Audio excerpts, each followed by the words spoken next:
My name is Jason Benet. Today we have a very special guest. I wanted to be different. I wanted to be something more than just a gross out horror film. It was required by your contract that you had to deliver nudity and violence. Wow, that really looks gross. Like, it's real.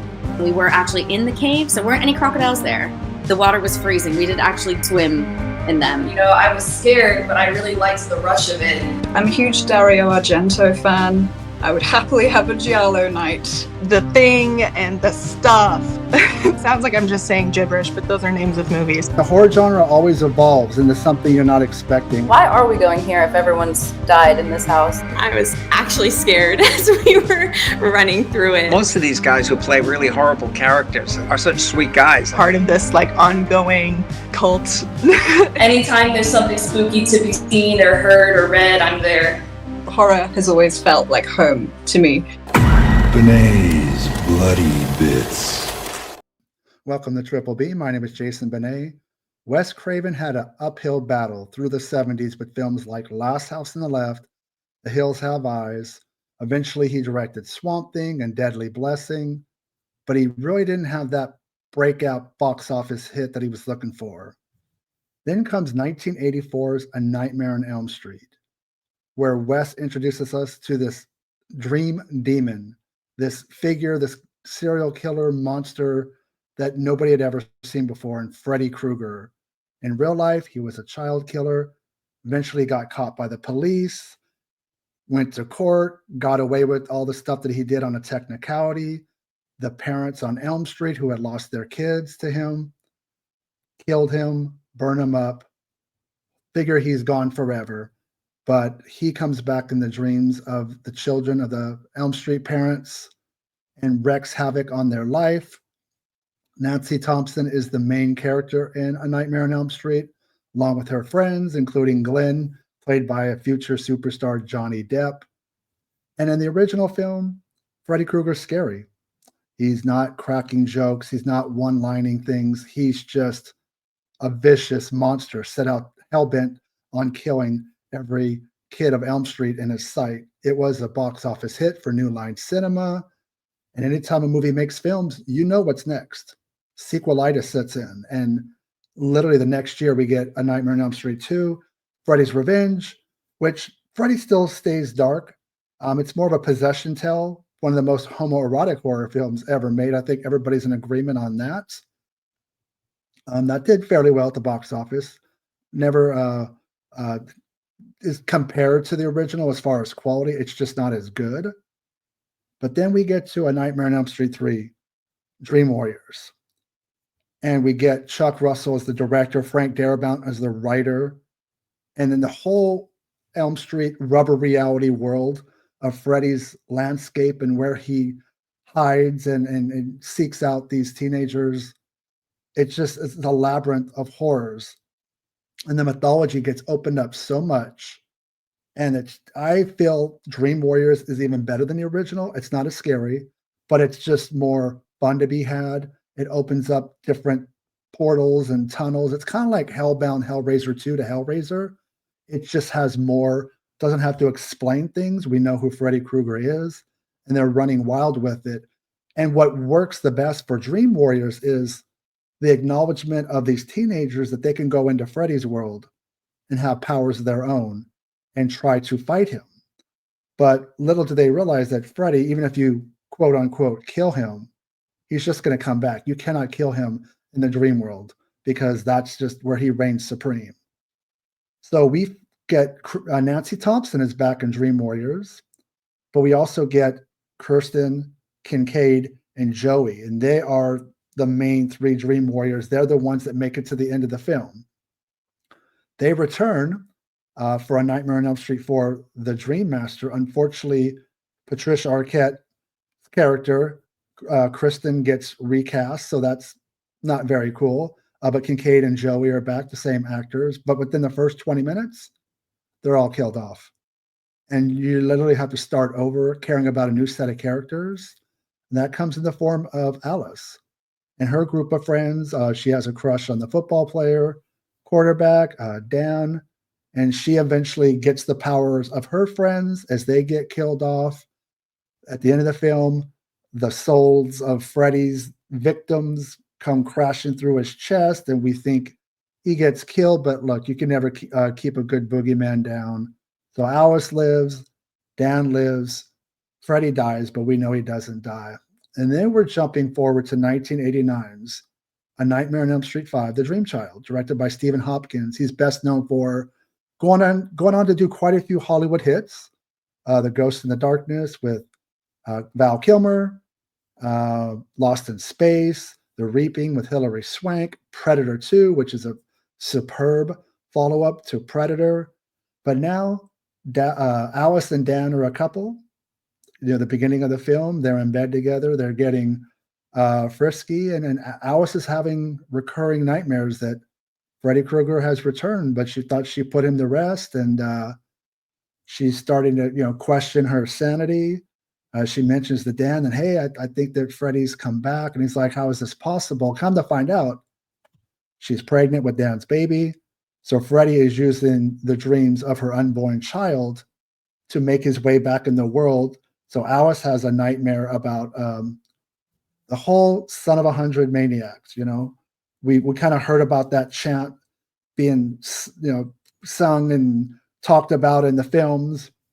So we go back to Amanda Krueger, Freddy Krueger's mom. She works in an insane asylum. She accidentally gets locked in with these maniacs. They rape her. We don't know who ends up being the father of the child, but in a kind of tricky way of casting, Robert Englund is one of the maniacs, and you see him without his makeup, and he's just regular old Robert, and you realize that's the seed that implants her. So we go back to the church that Freddy supposedly died at the end of The Dream Master. He basically comes out of Amanda Krueger in the operating room and makes his way back to his body that's still there, his glove, and he gets resurrected and brought back to life. Now Freddy's back to full power. He's going to start killing off Alice's friends. Dan gets taken out early on in the film. He ends up in a motorcycle, and he just gets transformed. Fuel injection. He gets, the bike comes to life, literally rips into Dan's body. He becomes like a mechanical monster by way of Freddy Krueger, and he just gets into an accident, dies. So that's one person, the most important person in Alice's life has passed away. It's devastating. She has his baby, and she has to decide, am I going to keep this child or not? So in some ways, at one point, one of her friends says, maybe you can get rid of the baby, and then Freddy can't get to you. So it's kind of like a pro-life, pro-choice, but it's not heavy-handed. She's like, no, it's my baby. I'm going to keep it. Some of her friends believe her, some don't. Greta is this beautiful, attractive lady. Her mom wants her to be a model, so watch what you're eating. So she ends up in the dream world at a dinner table with her mom and a bunch of friends, and the mom's like, why don't you eat? And then she's like, wait, you want me to be skinny? You want me to be a model? And here comes Krueger along to feed her a bunch of food that she shouldn't be eating. He pulls out and, digs into her guts and feeds her own guts and says, bon appetit, bitch. And, she dies. One of the better death scenes, and I always felt like A Nightmare on Elm Street 5, The Dream Child, was like a comic book film. It just kind of had that vibe, that feeling. It's not a scary film. It's more camp, but it's fun. I think a lot of that has to do with the director, Stephen Hopkins, and that's the style he was going for. There's a character that loves reading comics, and he draws comics, and there's a character called Phantom Prowler, and it's a really nice transition where he's reading the comic.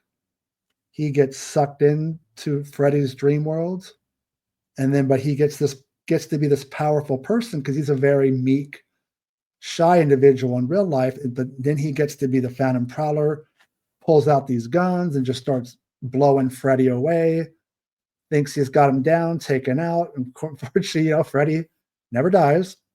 He jumps back up. I'm Super Freddy, and just, takes the bullets, and he doesn't go down. He rips the poor kid to shreds. Like, it's almost like paper, like a comic book, and just tears him up.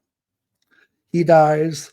But the thing is, Jacob, her soon-to-be son, kind of starts visiting Alice. She's like, "Who is this boy?" And he's like, I'm your son in the future."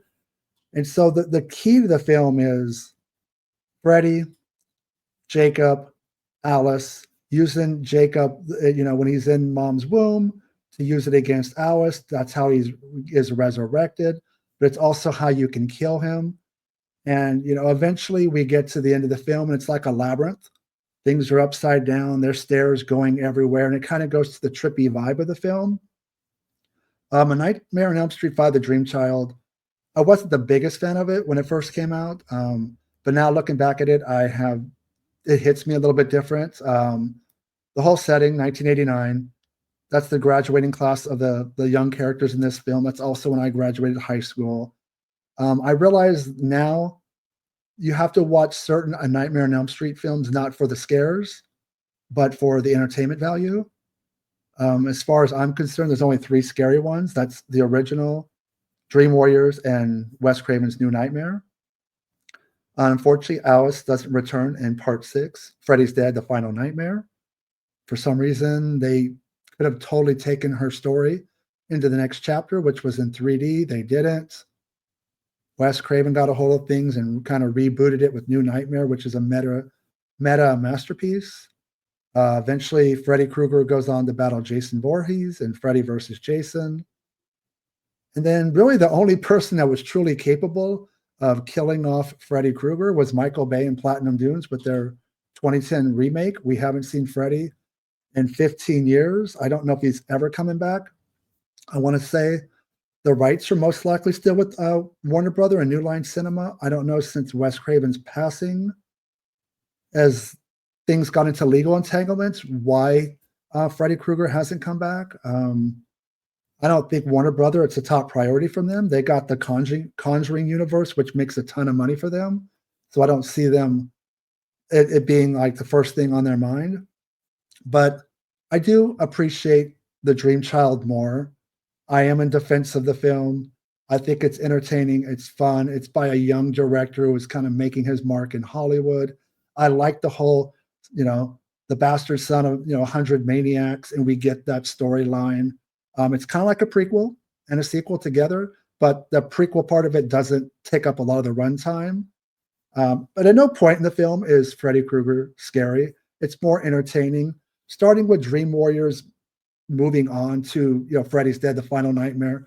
A lot of one-liners, this is a wet dream, Joey, and let's get high with the hypodermic fingernails and welcome to primetime, bitch. So Freddy Krueger, unfortunately, when you become a popular character and icon, you're going to become less of what you started off as.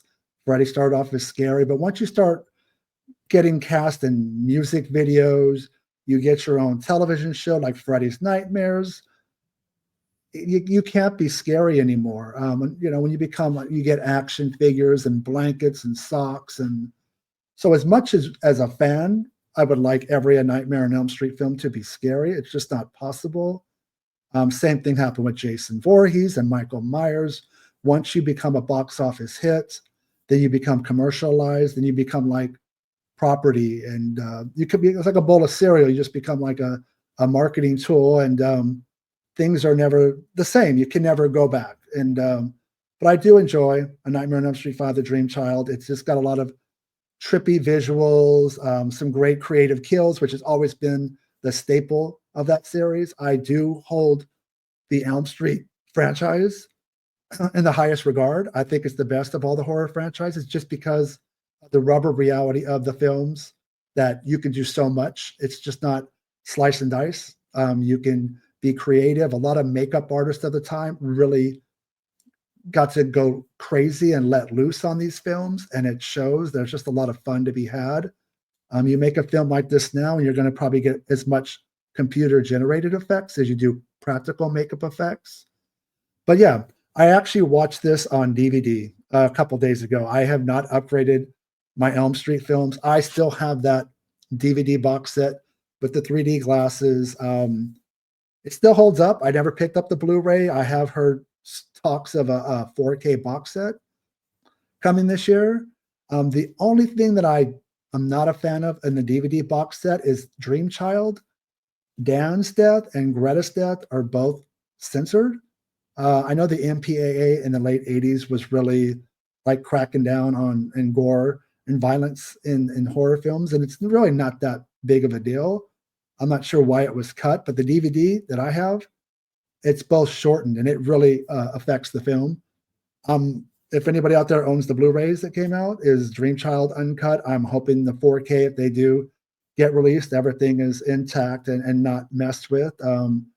If Warner Brothers in charge of the box set, it can be a hit or miss. We don't know what we're getting. I would prefer to see it in the hands of like Scream Factory, even though they've kind of got the shit lately, or even like an Arrow Video, like a Region 2, some company that will do it right. So anyways, I do enjoy A Nightmare on Elm Street 5, The Dream Child. It is the second tier of those films. I do hold the original, New Nightmare, Dream Warriors is the best. And then it kind of falls down to films like Dream Child, Dream Master.